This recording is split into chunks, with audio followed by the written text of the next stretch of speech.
Bravo Maxime. Bravo. Je me sens pas trop de faire des blagues à un espion en fait.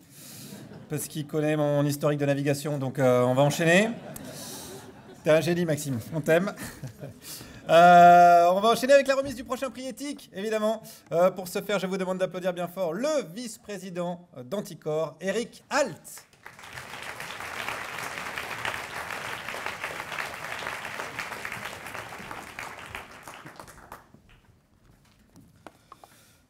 Alors, voici quelqu'un qui a exploré le côté obscur de la démocratie. Voici quelqu'un qui éclaire une république malade où se fomentent l'arbitraire et les trahisons. Voici quelqu'un qui met la plume dans la plaie d'un système à l'agonie.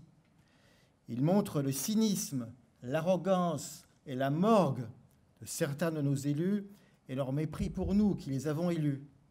Il montre la suffisance des experts. Il montre la médiocrité intellectuelle et morale de certains politiciens et de leurs nombreux préposés aux basses œuvres. Il nous donne l'intelligence de comprendre comment d'autres font notre histoire et comment d'autres font cette histoire par l'illusion et la trahison.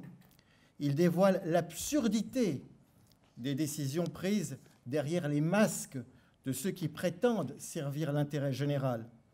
Et il n'invente rien, car il a tout construit sur les minutes de procès, sur des discours politiques et sur des textes de propagande. Il fait du théâtre un contre-pouvoir bien plus efficace que d'autres contre-pouvoirs. Il monte des spectacles d'utilité publique, car il appelle le citoyen spectateur à sortir du silence, de la résignation et de la servitude volontaire, car il sait que l'esprit de corruption tire sa force de la résignation, de l'indifférence et de la soumission. Il sait aussi que le pouvoir se délite par ses abus et qu'il arrive à des peuples de se refuser à l'oligarchie corrompue. Il n'a pour l'instant écrit qu'une trilogie où il parle d'Elf et du pétrole et de la pompe Afrique, du nucléaire et de son avenir radieux, du commerce des armes et du maniement des larmes. Il met la lumière sur le point commun entre toutes ces affaires, corruption, rétrocommission, conflit d'intérêts, détournement de fonds, financement politique et enrichissement personnel de beaucoup. Je ne doute pas qu'avec le nouveau monde de la Macronie, il trouve une source immense d'inspiration et que sa trilogie deviendra un jour une tétralogie. Mais pour aujourd'hui, nous avons choisi de le remercier pour élever notre conscience citoyenne, pour élever notre capacité de résistance, et tout cela en nous faisant rire. J'appelle Nicolas Lambert.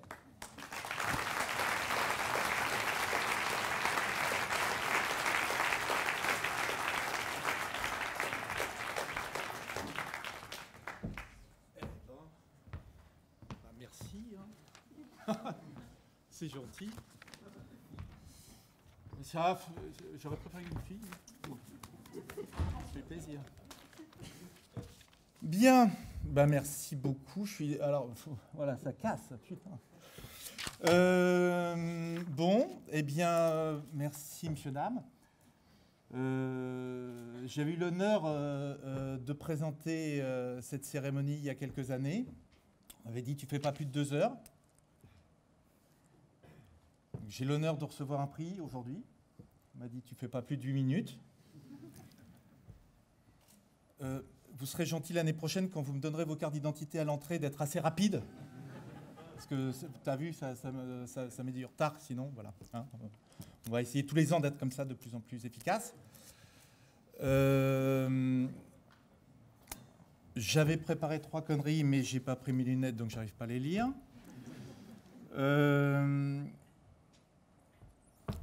0h49, voilà. Ce qu'il faut, c'est que je ne dépasse pas 8 minutes. Tu me préviens dès que j'atteins les... Voilà. Elle marche bien, cette fac, hein. J'aime bien. Le service public, en général, j'aime bien comme ça marche bien. J'arrive rien à lire, putain. Je suis incapable. Non, je vais dire quelque chose sur Anticor, plutôt.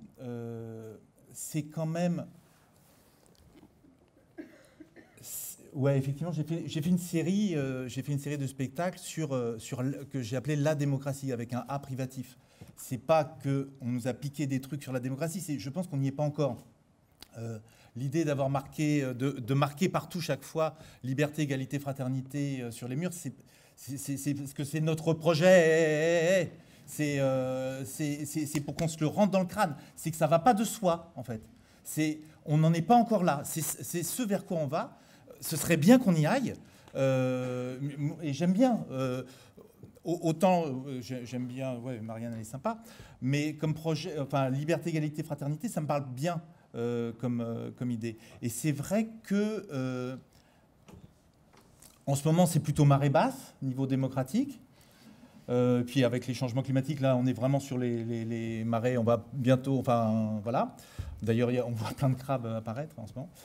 Mais qui dans la casserole réagissent un peu comme le homard de Monsieur de Rugy.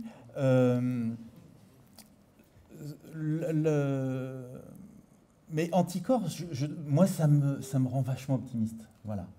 On peut faire ça. Voilà. On peut se servir de la démocratie pour faire ça. On peut se saisir de choses aussi essentielles que la corruption pour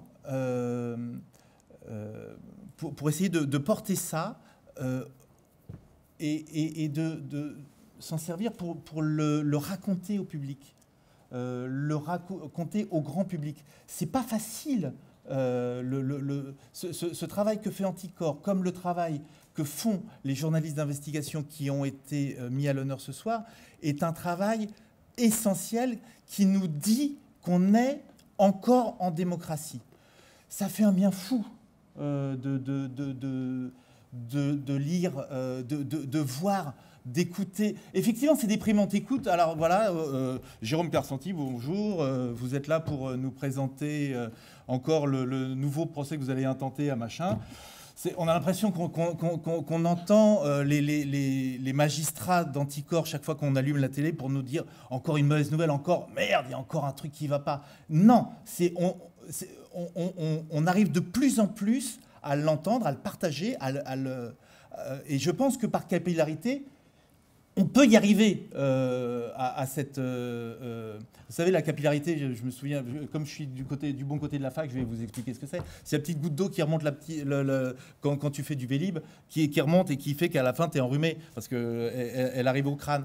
Et bien là, je pense que de la même façon, on devrait pouvoir arriver à quelque chose qui se rapproche de ça grâce à ce travail d'investigation d'une part, de tas de journalistes qui font sur de nouveaux supports, parce qu'effectivement, pour aller faire ça chez Bolloré, c'est pas facile. Et ce travail-là, voilà, moi, ça me fait un bien fou. Voilà. Donc ça, c'était ça que je voulais dire. Voilà, 0h49, ça va, ouais, c'est bon, j'ai encore le temps. Merci Guillaume. Ok, tu me préviens. Et puis comme lui, il est payé pour faire le rigolo, je vais pouvoir continuer à être chiant. D'ailleurs, t'en as fait combien des terrasses avec des vérandas avec ton cachet de ce soir, toi? Je suis payé en casserole. Ah, c'est vrai.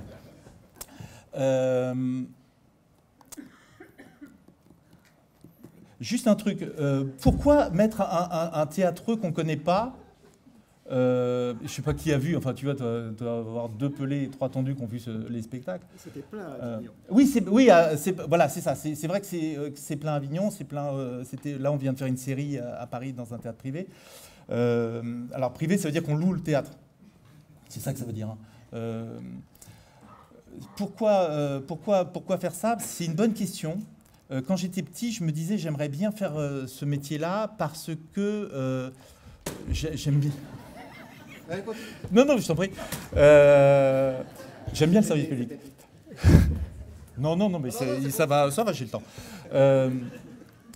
Quand j'étais petit, que je voyais Yves Montand à la télé ou Simone Signoret qui venait m'expliquer un truc, je savais que ça allait pas être marrant. Mais en même temps, je les aimais bien parce que je les avais vus chez Pierre Tchernia, chez des gens comme ça. Je voyais des vedettes qui venaient m'expliquer des trucs qui n'allaient pas bien dans la société. Et je comprenais des tas de trucs. J'arrivais à comprendre de plus en plus de trucs.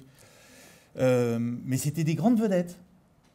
Et je ne sais pas pourquoi il n'y a pas les grandes vedettes ici, là. Pourquoi c'est... Ouais, non mais alors lui, évidemment, c'est l'honneur de la profession, qu'est-ce que tu veux. Et donc il est là, mais lui, il est payé, voilà. Grassement pour faire ça ici. Mais non, mais c'est vrai, ça pose, voilà, je trouve que ça pose question. Je trouve que formidable qu'il y ait de la presse, je trouve formidable qu'il y ait des anticorps. Je pense qu'effectivement, la place des artistes en ce moment dans les manifs, sur les places publiques, sur les ronds-points, je les vois pas et je trouve que ça pose question.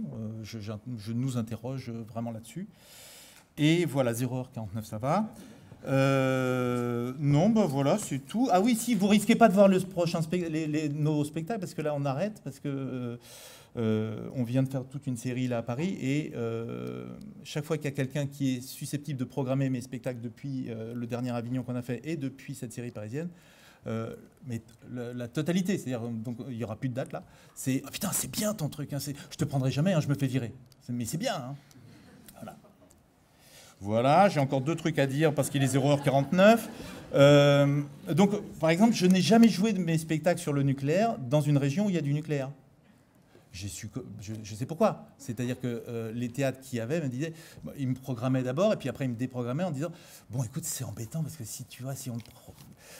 comment te dire ça, je fais le sale boulot là, mais c'est juste que effectivement là, bon, tu vois, on fait un festival là, machin, du jazz sous les trucs, et bon, si je te programme, on ne pourra plus. Voilà. Donc ces petites corruptions là, on les connaît bien dans nos métiers, c'est enquiquinant, on a ça tout le temps.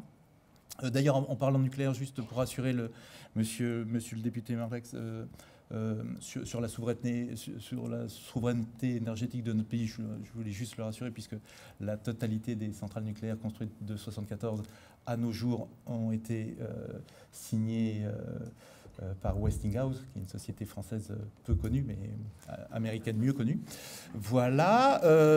Et quoi d'autre? Et puis c'est fini. Voilà, au lit. 0h49, j'ai tenu le pari. 1 minute. Merci.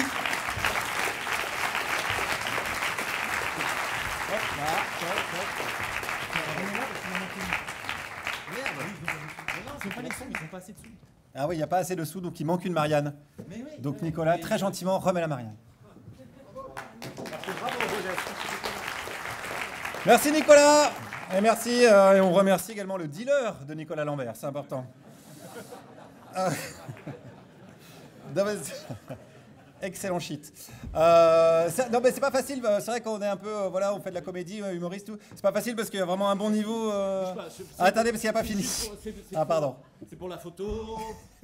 Non mais c'est pas facile, qu'il y a un bon niveau. C'est vachement difficile d'être plus drôle qu'Emmanuel Macron, par exemple, qui a quand même dit pendant ses vœux, nous avons su instaurer un dialogue respectueux et républicain sans précédent dans une démocratie. C'est quand même une vanne, on peut pas l'écrire celle-là, quoi.